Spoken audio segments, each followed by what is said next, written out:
Howdy folks, and welcome to a new video. In this video, we're going to take a look at some of the history of Frontierland. Enjoy!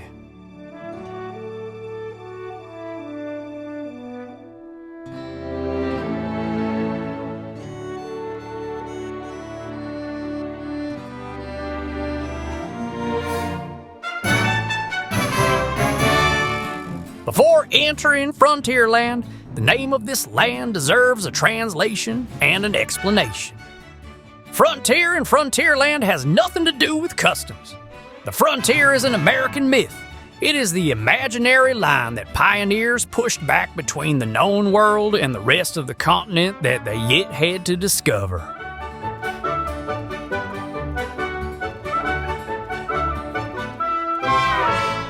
In French, we speak of this period as the conquest of the West. While it refers to periods in American history, Frontierland at Disneyland Paris draws also on our film and television culture, as can be heard in the land's ambient music.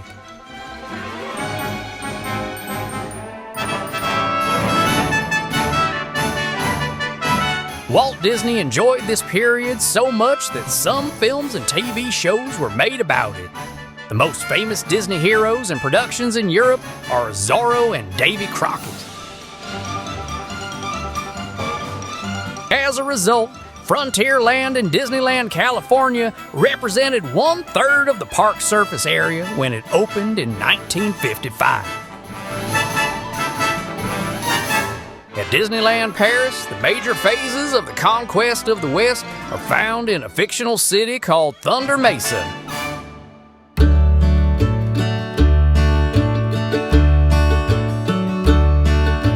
First, to get to this city, you have to cross a forest inhabited by Native Americans. We then discover the first sign of European civilization, the fort, called Fort Comstock, and it owes its name to Comstock Lode, the largest silver deposit in the history of the United States.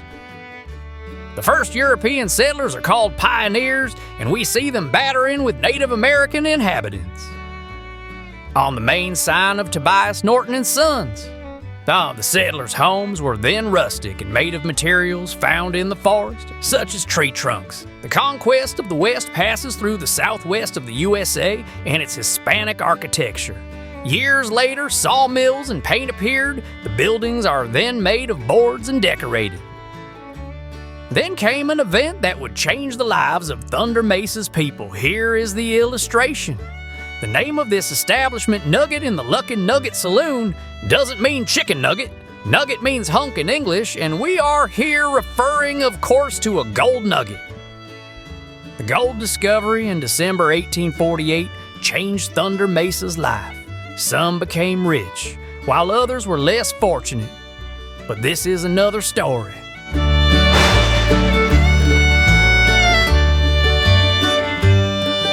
The gold rush lasted from 1849 to 1860 in Thunder Mesa. In 1885, when the railway arrived, the city became an agricultural community. The city has these beautiful neighborhoods for wealthy landowners, with the Silver Spur Steakhouse and its less well-frequented places, as evidenced by these bullet impacts on the signage at the Last Chance Cafe.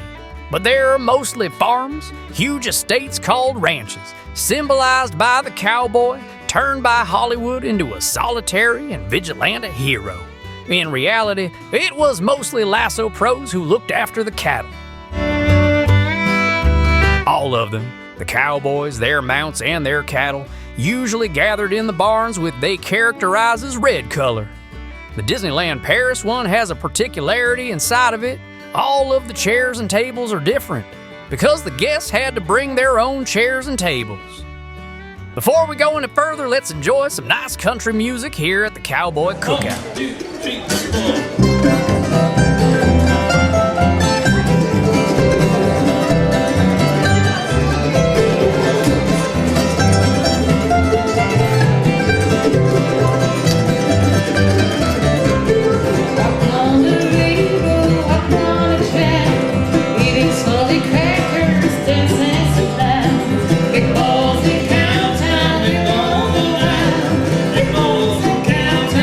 That's the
enjoyed this nice piece of country music, it's now time to tell you more about that spooky house here at Frontierland.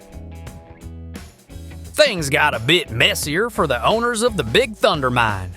Henry and Martha Ravenswood decided to ignore the mountain's curse and became rich very fast. They showed off their riches by building a magnificent manor house on the heights of the town. The Thunderbird waited and planned his revenge for the happiest day of their lives, the wedding day of their daughter, Melanie.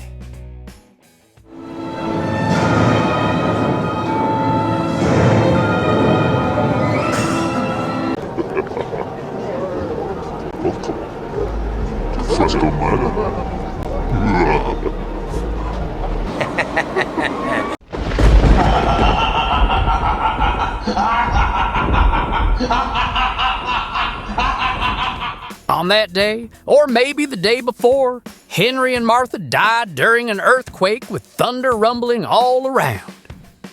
If you pay special attention during your next trip aboard a train on Big Thunder Mountain, you may see, if looking in the right direction at the right time, the drawing of a Thunderbird.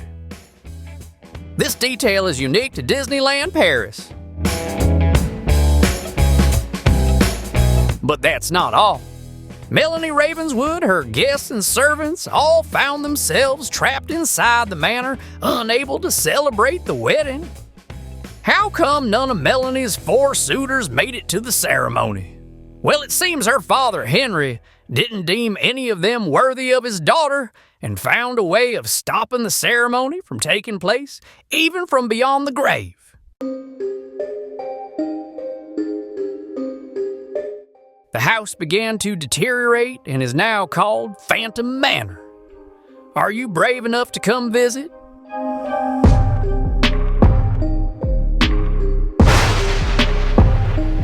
Once inside, and at first glance, the house seems to shine in its former glory. But very quickly, you'll discover what happened to each of Melanie's suitors. During the first part of your visit, Melanie appears alone. Her father is watching, even though she's not aware of it. Other supernatural rises or visions seem to make themselves known until a spirit medium appears. The spirit medium appears as a floating head inside a crystal ball and is called Madame Leota. Her name comes from the Imagineer who lent her image to the very first apparition of this character. Even if the face has since been changed, the name stayed. As your visit comes to an end, the spirits answer Madame Leota's incantations by appearing.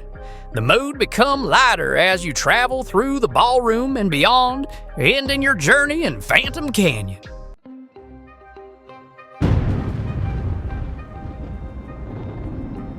If you want to make things last longer, make your way to Boot Hill. The graveyard behind Phantom Manor is called Boot Hill, in reference to the many people buried there with their boots on.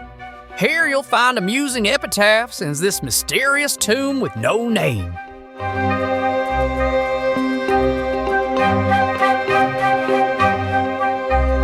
But it has other ways of making itself unforgettable. Most important, this is where Melanie's parents, Henry and Martha Ravenswood, are buried. See, I'm not just telling you stories. I hope you enjoyed your time in the Wild Wild West. Philip did ask me to tell you to subscribe to this channel and give this video a thumbs up. Thank you for watching. See you next time. Well, I have to go, I guess. It was always a pleasure to meet you. Thank you, bye-bye. See you. We're just dying to have you. Bye-bye.